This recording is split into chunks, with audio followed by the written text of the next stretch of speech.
People analytics and well-being? Let's learn more. No, too short. Okay. What is well-being at work? Within people analytics, we're getting this question again and again heading into 2023. And it's an exciting topic because there's actually evidence about this in the workplace that we can bring to bear.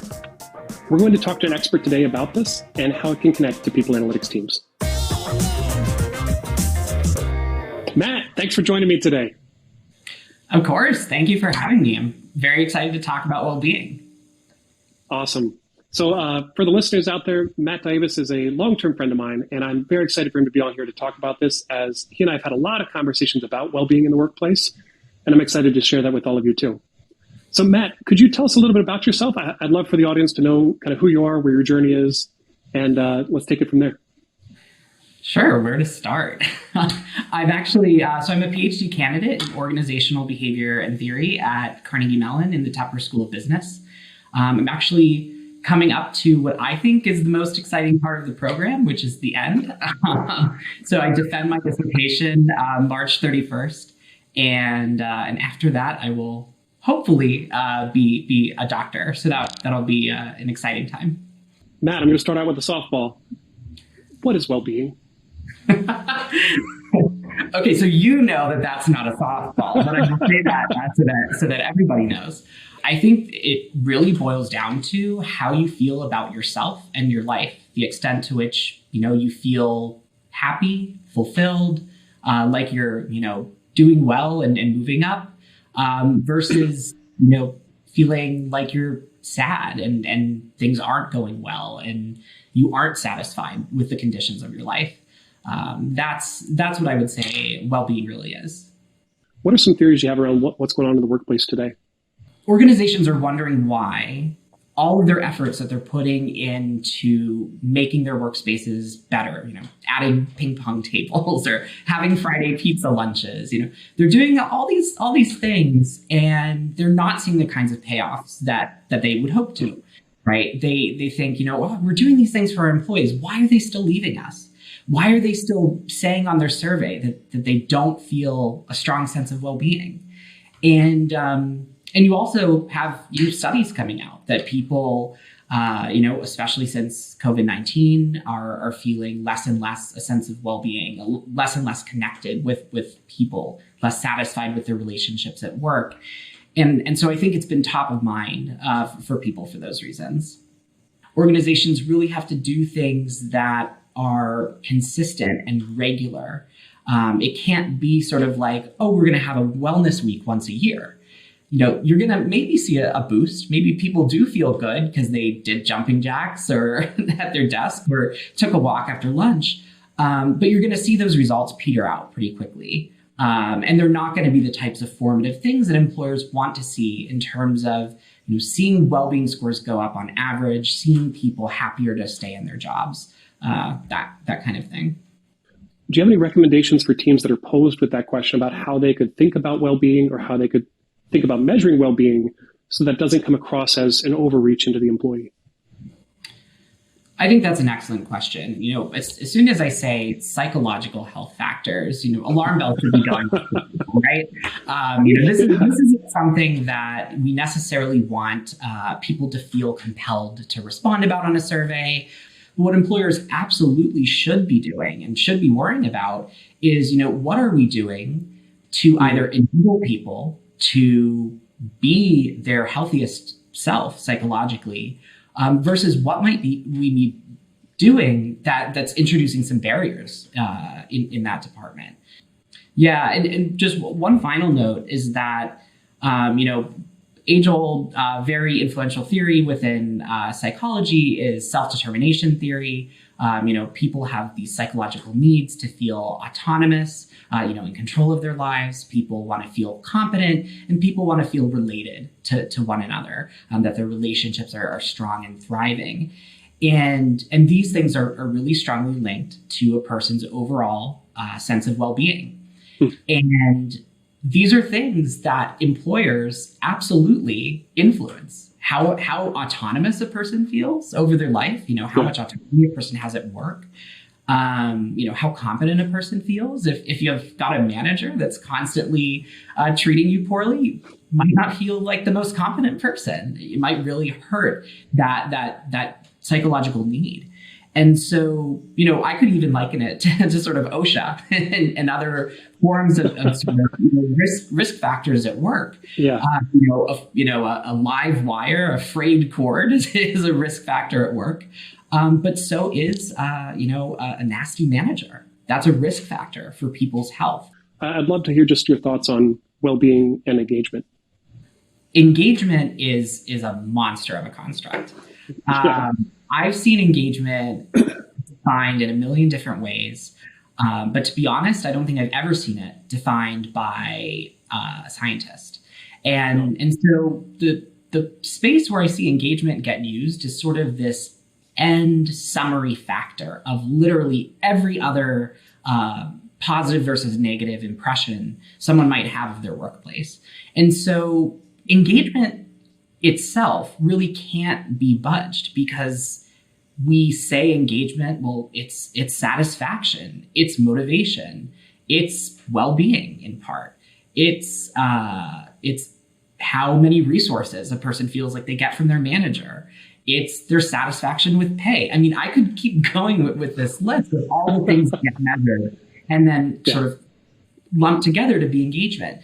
And so if somebody, finds out, I kind of have an average engagement score, and I don't want that. I want to be a standout employer. Where do you start? There are all these things that could be issues. Maybe you're able to drill down and see some of the problems, but if you have to drill down anyway to a root cause of a low engagement score, the engagement score isn't actually doing anything for you. You have to go to those root causes anyway to solve the actual problem. And so that's what I would say about a focus on well-being. Well-being is a really unique thing because it's both a cause and an effect within the workplace environment. How we set up our workplaces, absolutely impacts how people feel about themselves and their life. But how people feel about themselves and their life absolutely impacts the kind of person they are when they come into work every day. And so employers have an ability to affect this cycle, I think in a really unique way that benefits both employees because it's how they feel about themselves. You want people to feel good. People should feel good about themselves in their life. But that then in turn benefits the employer. Whereas the same can't be said for sort of all of the factors that spill into engagement and some of these other constructs. So do you have any other theories out there about how to condense this further or other ways to look at this space? People don't want to take surveys that long. It causes response fatigue, survey fatigue, and so people, their responses start being lower quality.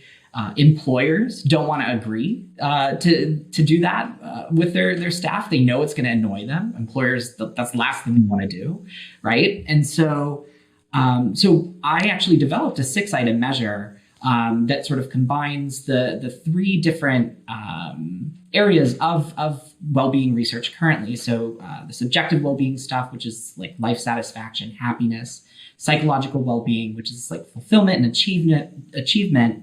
And then more recently, since 2019, there's been work on psychological richness. So the degree to which I feel like my life is rich and full of interesting experiences. I bring that work in as well and make a 6-item measure, 2 items for each domain that actually works really well, is really highly correlated with the other measures of well-being. Matt, one of the things I'd love to hear a little bit more about is you talked about field work in this space and how you've connected well-being to business outcomes. Could you talk us through some of the research you've done or things you've seen in practice out in the field that could tie this back for the audience? Yeah, absolutely. So one of the things that I think is a huge opportunity for researchers and for people in practical spaces to look at right now is well-being and collaboration. So a lot of the research on well-being in organizations looks at well-being in some individual, outcomes, things like retention and job satisfaction, those sorts of things. But then when you look at the psychological literature on well-being, you see all these social effects like how a person communicates with others, how direct they are with others, how understanding they are, how forgiving they are in social situations, how trusting they are. And it raises this question, well, well-being should be affecting group work then quite a lot. And so this is where I spent the majority of my research is asking this question, what are the things that well-being is doing in collaborative work? And one particular study that I love thinking about is the study we ran looking at the impact of well-being in patient transporters in research hospital settings. And patient transporters are basically tasked with moving patients from point A to point B within the hospital. And what we did in the study was we measured the transporter's well-being sort of at the very beginning of the study with a survey. And then we ran what's called an experience sample methodology or ESM survey study for 4 weeks following that measurement of their well-being. And so basically what we did was transporters have all these trips in the hospital throughout the day where they are coordinating, collaborating with lots of different people. And what we did was we randomly pinged them to their phones 3 times per shift, asking them things about how much they trust the people they just worked with, how fair a workload sharing was between all the people on that transport, and what they would rate their performance on that trip, in terms of how well they feel they did. And what we found, I find absolutely fascinating, was that the well-being scores that we got from people at the very beginning of the study was predictive of how much trust people felt for the people they worked with trip after trip after trip, how fair they reported workload sharing being, and how well they feel they did on their trips. And what I find, I think, particularly powerful about this is that we measured well-being at the beginning of this study. As we talked about, well-being is one of these things we don't expect to change dramatically over time. And so it's this powerful predictor of how people were on, team after team after team for 4 weeks that we followed them and measured their experiences. Reading about well-being and thinking about how it might apply to organizations is that, like I said, there's all this work looking at well-being and individual outcomes. But well-being, when you read the psychological literature on it, talks all about these social, aspects of well-being. People with higher levels of well-being enjoy their relationships more, are more outgoing, are more trusting, are more forgiving with others. And so there's all these social effects that come out of how a person feels about themselves. But then there's no work looking at well-being in collaboration or well-being in teamwork. Or I should say, not no, but very, very, very little. Yeah. And it's certainly none that looks at well-being in a holistic way in terms of really looking at psychological well-being, looking at this richness factor and the happiness factor altogether. A lot of times companies will measure a lot of different things that they think are important to predicting the outcome. But the reality is well-being was sort of hiding there in the background, actually predicting each of those things. And if they knew the well-being, they could actually get ahead of some of these things they were trying to do that were a little bit more rapid or a little bit more point. Is that fair to say? Yeah, the extent to which well-being predicts a lot of these things or well-being is associated with, some of the bigger factors that affect so much about how we work with others, like trust. And I think actually trust is a key, underutilized component here in collaboration that, if you can't say you trust who you work with, I think that says a lot about all these other downstream things, right? It's going to be hard to share work with them effectively if you don't trust their product or you don't trust that they'll pull through or. And so I think sometimes we can get better about measuring some of these more, central aspects of collaboration to figure out some of these things. So how can we actually budge well-being? Or is well-being something we can move? And could you talk a little bit about how we actually move the needle on well-being? The first thing I like to remind people about psychosocial well-being is that, look, we have a whole field that is devoted to improving people's psychological health. This is not an easy thing. There's clinical psychology and psychiatry for this. There's medication for this. There's therapy for this, right? And so, when employers think, I want to help improve this, you need to think on the scale of really that, not in terms of sort of like, bustling people into therapy or something like that. But it is the type of thing where if you want these types of formative changes in people's lives, you have to make those types of formative changes in your workplace. They have to be things that people learn are consistent, people come to expect, people, it's really, one of the concepts in our field is the psychological contract you have with your employer. It's, what do you expect from your employer? And therefore, what are you, feel like you should give in return?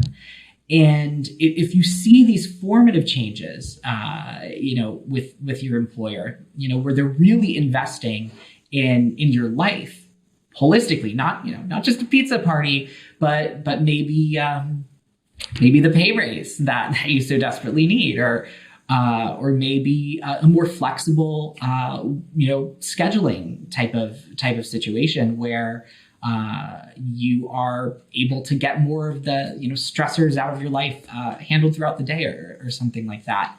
These are the types of things that employers really should be thinking about, things that don't end, things that don't have a start and end, or the things really going to shape people's well-being in a holistic sense.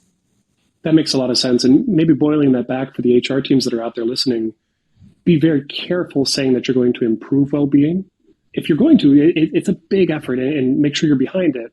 But maybe the framing we should have around well-being for 2023 is more about, let's understand well-being in the workplace and let's support well-being in the workplace, which are like change management-wise a little safer, but I think they're also a little bit more realistic, which is understand the impact well-being has in the workplace is a good starting place for this trend as we go into 2023.